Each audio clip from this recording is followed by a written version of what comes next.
many similarities between Eric Neisser and Ron. Like Ron, he was a faculty supervisor of the Constitutional Litigation Clinic. Like Ron, he worked for the American Civil Liberties Union. Like Ron, he worked as acting dean of this law school. And most importantly, like Ron, he was a fierce advocate in defense of civil rights and in the pursuit of social justice. The Eric R. Neisser Award is given to a distinguished alumnus or alumna who has made an exemplary contribution to public interest legal practice. Prior recipients include Professor Frank Gaskin, Donna Lieberman, Vince Warren, Danita Judge, and Yael Bromberg. This year's award is given to Dean Ronald Chen, who has inculcated a distinct culture of public interest lawyering at Rutgers since he joined the faculty almost 30 years ago. Dean Chen's leadership in this area is especially notable because his commitment to public interest is evident not merely from his words, but from his actions. Dean Chen's tireless work exemplifies a deeply held, genuine commitment to public interest. He doesn't represent the interests of the elderly, disabled, and undocumented for personal glory, but for the greater good. He doesn't litigate cases that protect our civil liberties to make a name for himself, but to ensure that we live in a society governed by the freedoms assured by the Constitution. Whenever I find Dean Chen working in his office late at night, I often ask what keeps him here so late. 9 times out of 10, the reason is that he's working on a brief for the Constitutional Rights Clinic. And he's burning the midnight oil on these cases because he's advocating for the public interest on top of his very full-time job of serving as dean of this law school. If that doesn't demonstrate the genuineness of his commitment, I don't know what would. Please join me in congratulating Dean Ronald Chen, the 2016 recipient of the Eric R. Neisser Award.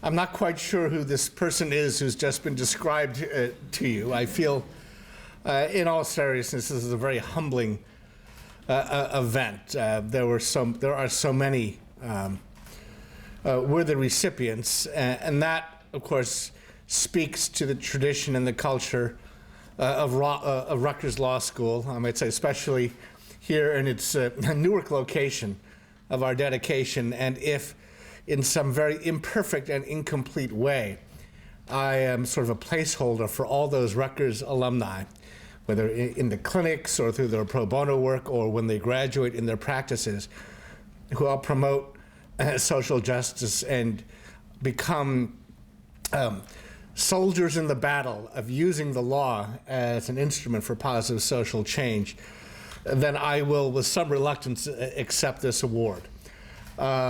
This is a Rutgers Law School has been my professional life. There were a few years, my clerkship, a little dalliance across the river, but then, and that 4-year sojourn to Trenton. But all roads really for me do lead back to Newark. And the way this law school has become a part of the fabric of the development of the law in this state is something of which I think we all as a community can be justly proud. So again, not so much for me, but for everyone who contributes in that area, I thank you. I will just say one word because, of course, I did know Eric Neisser very, very well. And last looking around the room, I can see maybe 2 or 3 colleagues who remember him. He passed away now 17 years ago. He was the one who really, when I came back to the law school as a member of the faculty, who really taught me how being a member of this faculty can so empower you to do the advocacy, to do the legal work. He first got me on the board then of the first of the ACLU of New Jersey, and then of course I went on to be on. I currently serve on the national board and the National Executive Committee, and my first few briefs for the ACLU were done at his behest. The first one I did, I remember, had 110 footnotes, and he told me, in no uncertain terms, you're not being a law professor right now. The Supreme Court may not appreciate that, and he was right. So to the extent that I now try to teach the younger generation of Rutgers lawyers how to be effective advocates in this state, I remember Eric frequently, and of course always fondly. His year here as the acting dean was a memorable one. I served as the associate dean then, and then he was taken from us much too early and tragically after only a few months when he'd gone to be dean at what was then the Franklin Pierce Law Center, which is now the University of New Hampshire Law School. So we have a wonderful program here for you today, and I do not want to delay these proceedings any further.